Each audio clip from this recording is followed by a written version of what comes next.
I know you were at his services yesterday. Is there anything you wanted to maybe describe about how that went? I'm going to hand this over to Randy real quick here. Sounds great. Yeah, Dan. It was intimate, and it was like Ronnie would want. You know, not a lot of people there, but, you know, there were 15 or so people there to say goodbye and give him a send-off. And just like the man Ronnie was very outgoing with his fans. He was very a personal man, and he had his own circle of friends also that he loved just to chill with. Like Dan said, he'd cook, and so good on my end to be invited into that circle. Well, let me go ahead and ask you the same questions I asked Dan in terms of when you first heard his music. Dan talked a little bit about how you both took the sort of Frank Hannon Tesla route into the band in these latter years, but when did you first hear them? I first heard Montrose back as a young man, but you're going to laugh at this. Even though I was a fan of Montrose, I did not even see a Ronnie Montrose show until the day before I auditioned. That's funny. Went down to L.A., and I saw the show before.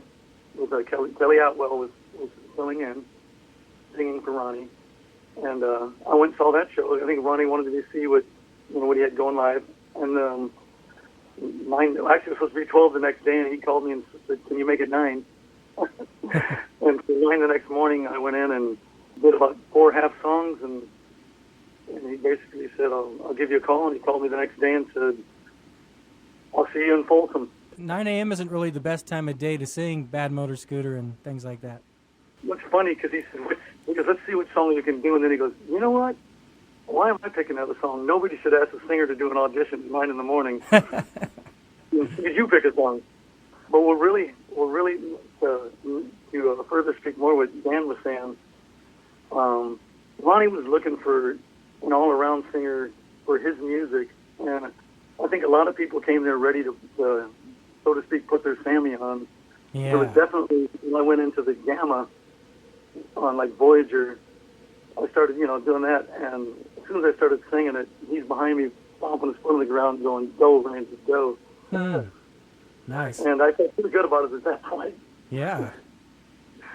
But he's a trusting guy. He asked me if I knew the set. I said yes, and he said, "See you in Folsom." Yeah, he trusted you to be prepared. But, what an opportunity that you and Dan had to play with Ronnie Montrose. A lot of people are envious of that, and a lot of people are feeling bad for you guys to have lost him the way that you did. Yeah, and almost before every show, he would pull me aside, and he'd say, "Randy, there's already a Sammy Hagar. There was already a Davey Patterson. I want to hear you tonight." He definitely, his bit was when he got his singer, he wanted to hear that singer sing his songs. Yeah. He didn't want a Ronnie Montrose cover band. Yeah, well, it's funny you say that because our listeners who heard my interview with Lyle Workman, when he played with Sting told Lyle the same thing. He said, "This isn't a Police cover band. Just do your own thing." Yeah, exactly. Yeah. He would always say that, and he would say, "Make it your own, Randy." Awesome. Well, I appreciate your guys' time. Unless there's any more stories you want to share, I was going to ask Dan if there's a song maybe you or he want to play as a personal tribute to Ronnie. Absolutely, Dan. There is one song that really kind of sums up, the power of Ronnie Montrose. He loved people. He loved hooking people up. He loved encouraging people to move forward. And so I would think the track Connection would be appropriate. Yeah, I completely agree. That's an awesome choice. Well, Dan and Randy, I appreciate you guys taking the time to talk to us, and wish you well, and you have a lot of music making ahead of you. And I do want to keep in touch with you about that DVD, because I think not only myself, but a lot of our listeners will want to check that out. Yeah, absolutely, Dan. And they're actually going to have a big show here in the Bay Area, I think April 27th. April 27th. They're putting it together now, and it's going to be amazing. I mean, some and all of the people I've described and more will be appearing there and performing. Wow. Sammy's committed to it. The Gamma guys have committed to it. The Tesla guys have committed to it. Somebody needs to record and film that, too. They are going to document that for history's sake, because I think that's important, Yeah, it would be a one-of-a-kind performance. It reminds me of the concert for George that they did for George Harrison, where all his friends and former bandmates came and played his music and paid tribute to him. And it sounds like a one-of-a-kind, really memorable evening. It is going to be. It's one of a kind. It's going to happen one time, and it's someone's a fan of any said artist. I mean, you're going to hear all those songs from all his whole history. So, by the people that he did those songs with. So it's going to be pretty amazing. Is this an invitation only kind of thing? Well, there'll be tickets on sale. Oh wow! And they haven't quite announced it. There'll be some press, and obviously, we're going to try and make it a big blowout. Because I mean, that's honestly, the guy would want a big party. He doesn't. I can vouch. I can say this for sure. He wouldn't want people milling around with their hands in their pockets, staring at their shoes. You know what I mean? Not from what I know about the way he plays guitar and the music he writes. I'm sure that's the case. Yeah, and he's got such a sense of humor. The guy was such a comedian. He would instantly crack on you in 10 ways, and you wouldn't have a choice but to pull your hands out of your pocket and do something good at that point. I mean, that guy was a motivator. Awesome.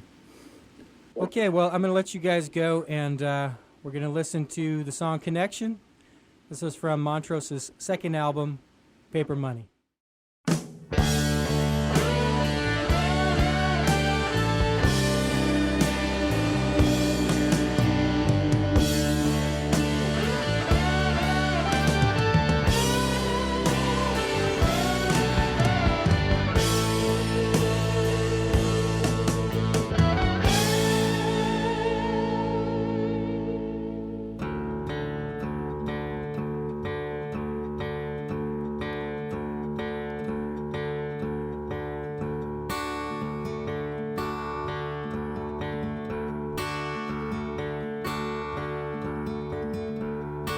Everything is going in the wrong direction.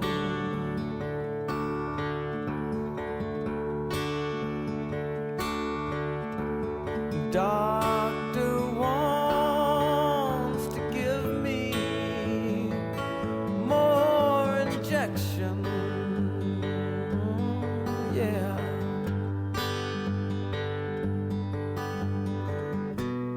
Giving me shots for 1,000 rare infections.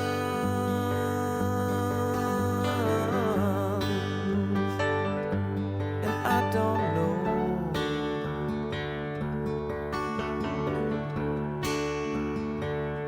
if he'll let me go.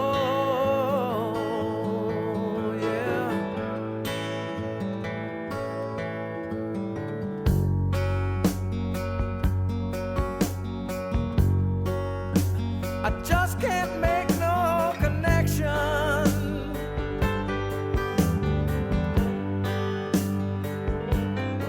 Oh no.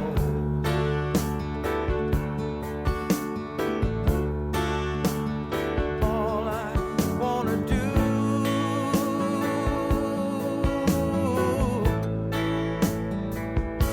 is get back to you.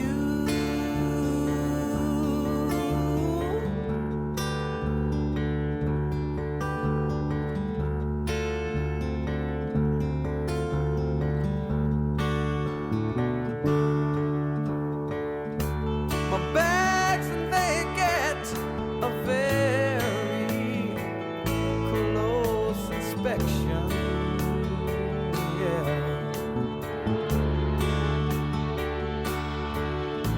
I wonder why it is they suspect 'em.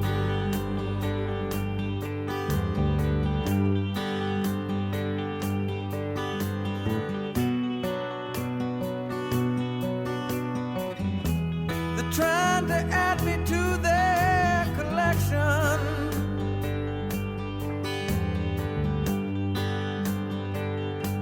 And I don't know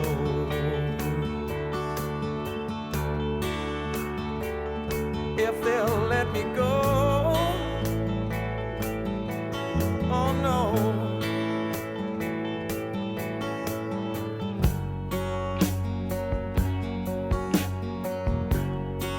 And I can't make no connection, no. It all I wanna do.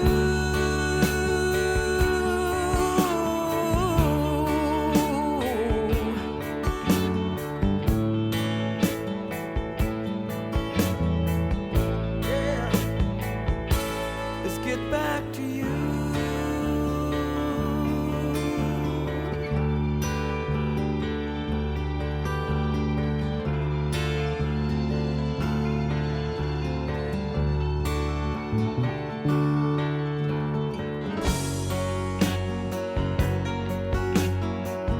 Yeah, I can't make no connection, baby.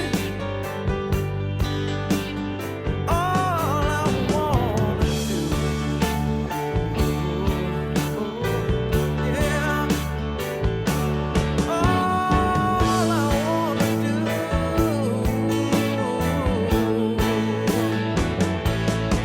Well, connection,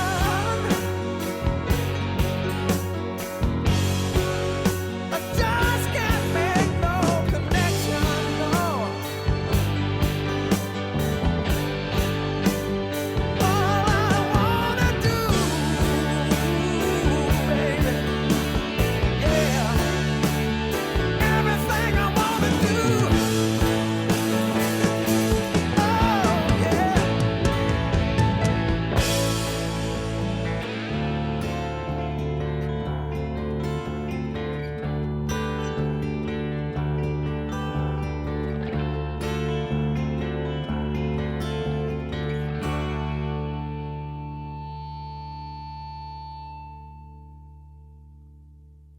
Well, I thought I'd close this out by reading the comments of Sammy Hagar, which he put online yesterday, March 6th.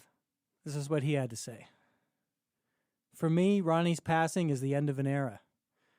Ronnie Montrose gave me my first break as a songwriter, as a front man, as a recording artist, and as a touring artist, and for that I will always be grateful. The first Montrose album was the first album I ever recorded, and it still stands as one of the best recordings I've ever been a part of. I wrote songs with him, but it was his trip. He's the guy that got me to sing with him. I had no experience whatsoever. I just wrote the first 4 songs in my life, which were Bad Motor Scooter, Make It Last, One Thing on My Mind, and I Don't Want It. Played them for Ronnie upon first meeting, shook hands, and he said, let's start a band. I went from 0 to 100. I saw him at Winterland with the Edgar Winter Group, touring in support of They Only Come Out at Night with Free Ride and Frankenstein. I didn't know who he was. I didn't know anything about him. I had a soul band. We were playing Tower of Power and James Brown. And we sat there and watched Edgar Winter. I told my guitar player, I want you to be like that, like Ronnie Montrose. And he's going, I don't want to play that kind of music. And I'm going, well, I do. We got into it. It broke my band up, seeing Ronnie for the first time. I said, I'm going to be like that guy. I'm going to play guitar like that, and I'm going to sing like the way I sing. I was talking to a guy a couple days after the show, and he said, that's Ronnie Montrose, and that was his last show. He lives in Sausalito. I lived in San Francisco, and I said, do you have his address? Because I didn't even have a phone. He gave it to me, and I went and knocked on his door, dressed like David Bowie. Big old high-heel platform shoes, satin pants, probably had makeup on, with a Les Paul and a notebook pad with all kinds of lyrics in it. I said, I'm Sammy Hagar. I heard you're looking for a singer. He said, come on in. You got any songs?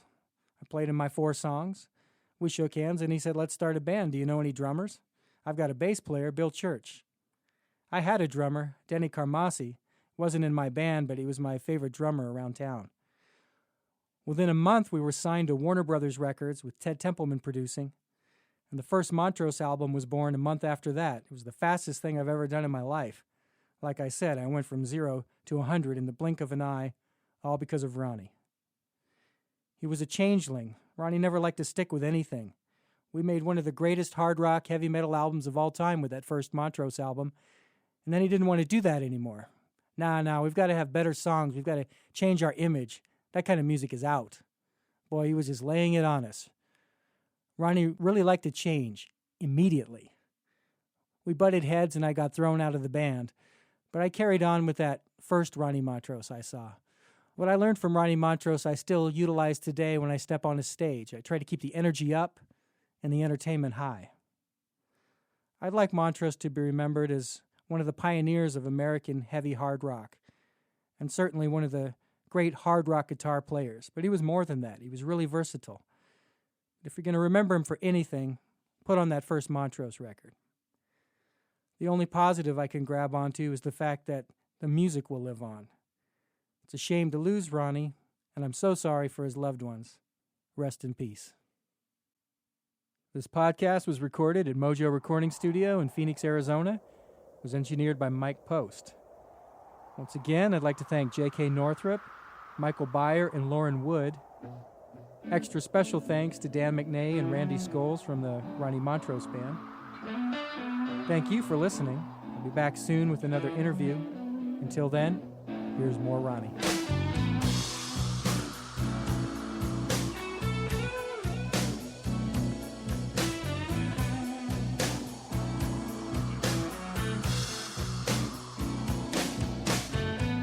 The dark of the sky, the light of the moon, the solitary figure will be home very soon. He has braved the storms of time, his life is on the line. He's been praying to his Savior, please take me away from here. The man in the ship has a lot to fear. He hasn't seen home in almost a year.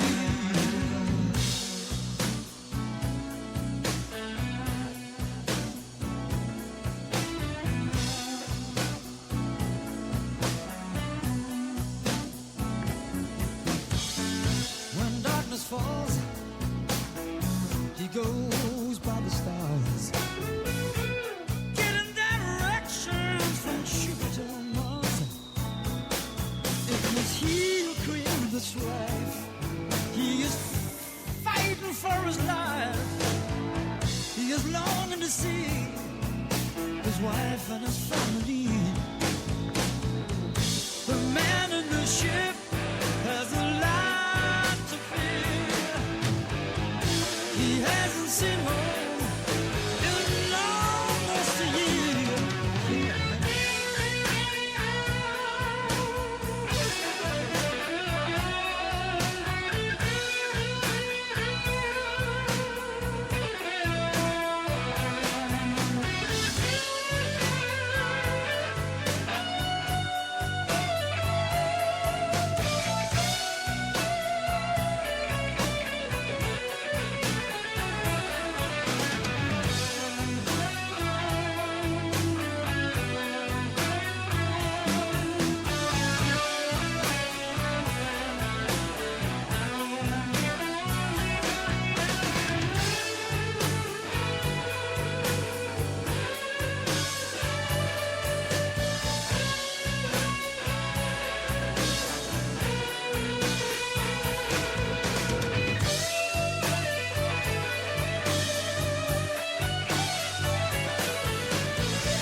Will things be the same when he gets home today? Will his children still remember the man who went away? The year that has gone past, all the places he's been, he'll remember to the last the wonders he has seen.